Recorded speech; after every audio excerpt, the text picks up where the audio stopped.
അവൻ തൻ്റെ പരിമിതി നീക്കം ചെയ്തു.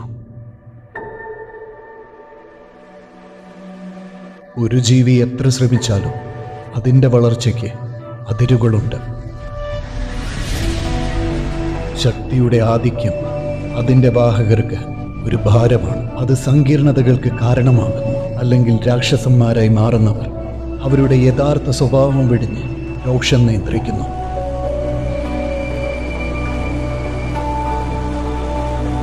അതിനാൽ അതിജീവനത്തിനും യുക്തിയുടെ സംരക്ഷണത്തിനും അനുവദിക്കുന്ന പാരാമീറ്ററുകൾക്കുള്ളിൽ വളരാൻ ദൈവം ഓരോ സൃഷ്ടിയെ രൂപകൽപ്പന ചെയ്തിട്ടുണ്ട്.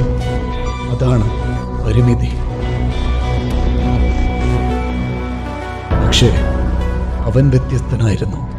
പ്രത്യേക കഴിവുകളൊന്നുമില്ലാത്ത ഒരു സാധാരണ ജീവിതശൈലിയുള്ള ഒരു സാധാരണ വ്യക്തിയായിരുന്നു അവൻ.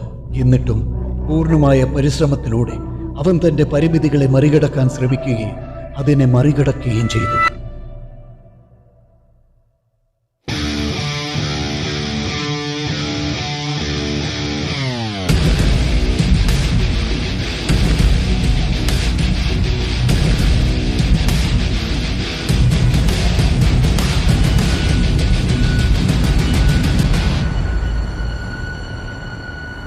最強対最強